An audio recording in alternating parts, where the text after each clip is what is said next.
Hi guys, it's Carissa and this is my August favorites video. I have an interesting grouping of products here, but I really tried to think about the items that matter the most to me on a daily basis, just in terms of newer things that I've been doing as of this month. And the first thing is my new sun care routine. I have mentioned in the past that I am so sensitive to different types of sunscreens. Even if it's a product that's formulated specifically for the face, I can tend to suffer breakouts pretty badly from it, especially on my chin and my chest. So I really wanted to try and find a product that I could use every day with confidence and not feel like I was going to have to worry about, chasing after it with acne fighting products. After doing some research, I have mentioned before that I use this Clinique product, the City Block Sheer. It is a titanium dioxide and zinc oxide product. It is kind of like a tinted moisturizer because it has a little bit of color to it. It doesn't break me out. The problem that I have with it is the way it makes me feel. When I'm wearing it, my face tends to feel kind of sweaty. It almost feels a little bit like I've put like plastic wrap on my face. It doesn't matter how thinly I apply it. I have a tendency to feel like I have a greasiness to my skin and my face just feels kind of sweaty all day. And I know that that's the ingredients. It's something that I really can't avoid. So other than that, I really have loved that product. I did receive, though, the Supergoop serum in one of my Pop Sugar boxes recently. And it was a full-size product. It's the 1.7 fluid ounces. And I think this runs around $40 retail. That to me is not that high a price to pay for having the confidence in knowing that I have SPF 30 on my skin and that once I put it on, that's the last I have to think about it. I don't suffer breakouts from it. I don't get sweaty skin face from it. It doesn't change the appearance of my makeup once I put makeup on top of it. And if I were to only wear this on my skin for the day, my face feels moisturized. It feels great. I've been applying it to my face, my neck, my décolletage, and my hands every single day. And I don't have to think about it anymore after that. I don't have to worry about breakouts.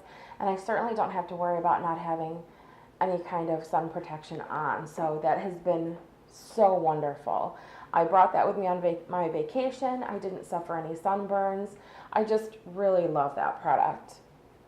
Next, I have been really trying to unwind at night, and it goes along with some of my recent weight loss attempts and changes to my lifestyle to try and refocus myself and not do mindless or emotional eating. And so I try and make myself look forward to bedtime. Specifically, a couple of the products that have been making me really happy and making me look forward to bedtime, and I am a night owl, it is so hard to get me to go to bed, are these two products here. The first one is this body scrub. It is by Biggs and Featherbell, and it's the Fresh Mint and Sugar Body Scrub.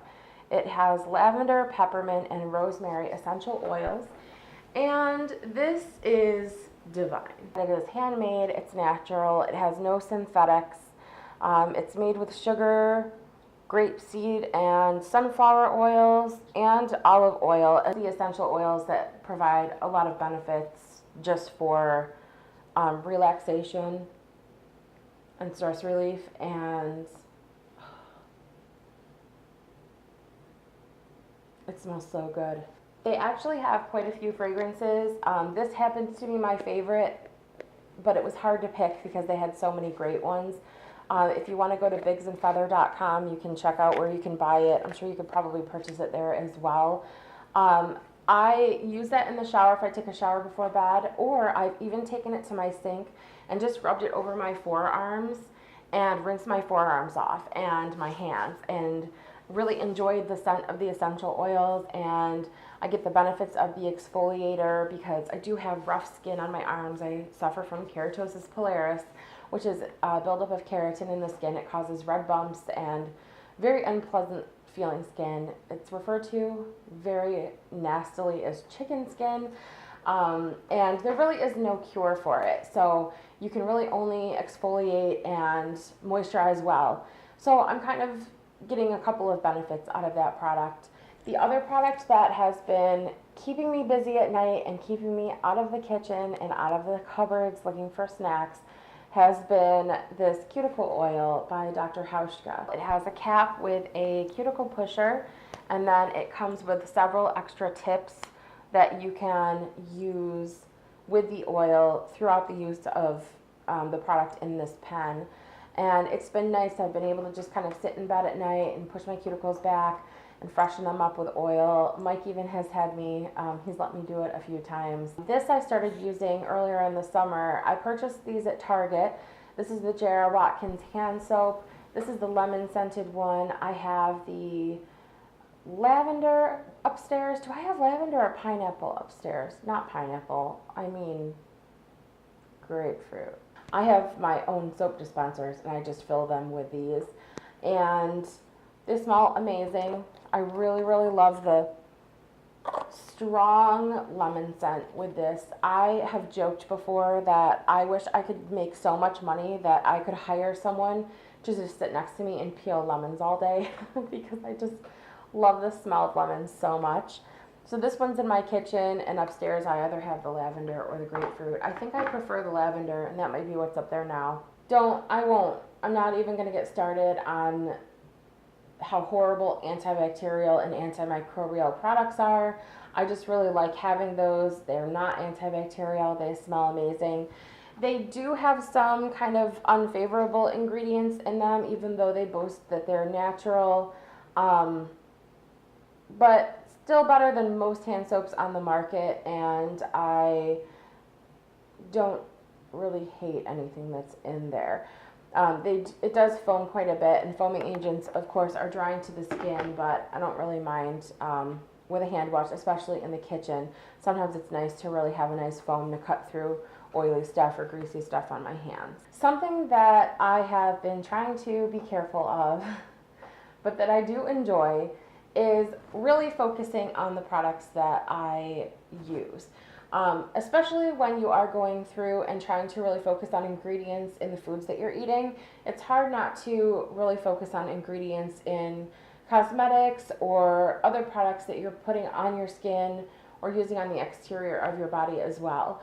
So I can get a little fanatical about it, and people have joked with me that sometimes I get kind of doomsday and scare myself, and I am trying to have a baby, and I have a lot of factors against me, and your skin is your largest organ. So if you are using bad products on your skin, you're just absorbing it into your bloodstream. So I am trying to take that into account.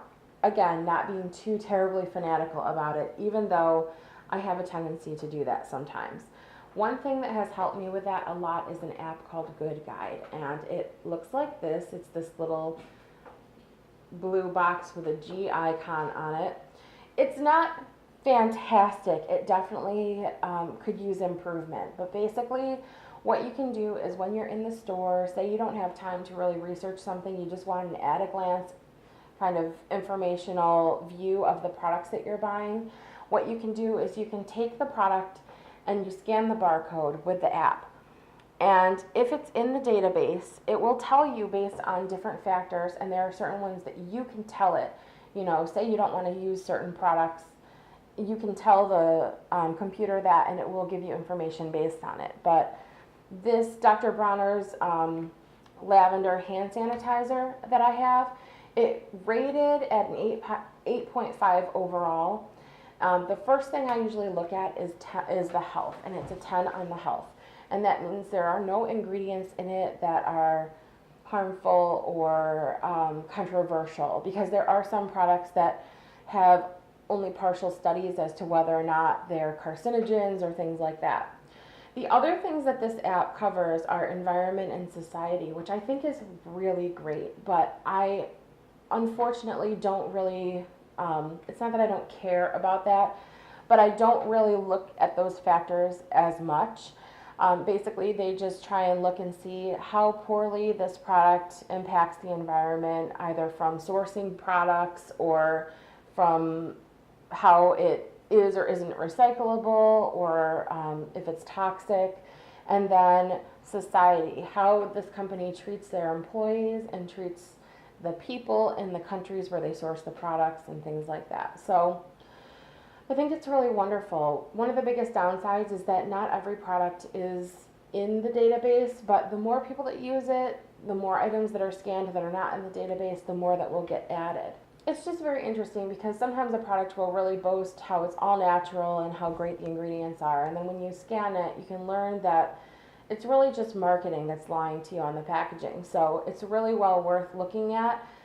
If you do care about certain factors or not having certain ingredients, that's something to really consider. But don't do what I've done and get really frightened and feel like you can only use products that are a 10 on the health scale, because I'll tell you it's very rare that they even come up that way. Just for example, my favorite facial towelettes, the Burt's Bees ones, they come up as a rating of a 4 on the health scale. And the ingredients that are questionable on those wipes are basically questionable on almost every other facial wipe that exists. It's almost like there are companies that just can't seem to avoid using it for whatever the reason is. But one of the nice things is you can also click on this that says top alternative products, and it will show you that within the database they have other items that are a better alternative for you based on what their score is. So according to this, it says that the 7th generation refreshing facial wipes and lavender are the highest ranking health-wise facial wipe. Am I going to run out and buy those right now because they score at an 8 on the health scale? No, but it's something to keep in mind for when I run out of my facial wipes. I might want to consider that. So just keep that in mind. Don't get weird like me and start, don't get too weird, but it's something to try. Another favorite of mine is a gift I received, and it's something I've worn a lot this month. I really treasure it. It's a necklace that my cousin Amanda purchased for me. She did get it from an Etsy store, and I don't have the name of the Etsy store on me, but I will link it below. It is a charm style necklace with hand stamped details. It has a longer piece with 3 little hearts on it, and then there is a heart charm with a purple rhinestone in it. That doesn't really have any significance beyond the fact that I think my cousin's favorite color is purple, so she just chose that. And she purchased one of these for herself, one for me, and one for my sister. And there is a large circular pendant on the very back of it, hand stamped with a phrase that says, "Cousins are many, best friends are few. What a rare delight to find both in you." And then there's a little heart in the center of that as well. She was able to customize this fully to how she wanted it. The quote, the hearts even, there's different shapes of hearts. There's different fonts that can be used. It's a really beautiful product, and I think that sometimes on Etsy there are so many jewelry artists that things can get a little lost in the shuffle. So I'd really like to showcase this artist's work and link her page below so that you can, I said her, I don't know if it's a female or not. That was insensitive. Lately, I can't stop listening to Lorde. I had no idea I'd be so in love with the music of a 16-year-old girl, but she's fantastic. I was sucked in by the song Royals, but she's really great. I also have had a really bizarre love affair with Justin Timberlake this month for some reason, and I've always kind of enjoyed him, but not to the extent that I have lately. I have listened to the song Mirrors and the new Jay-Z song Holy Grail almost every single day. I just, for some reason, I'm really loving him. It's kind of dying down now. I can see it coming to an end. I'm not, listening to each song quite as many times as I was before, but I could have guaranteed that if you had gotten into my car with me at any point this month, that one of those songs had been playing at some point.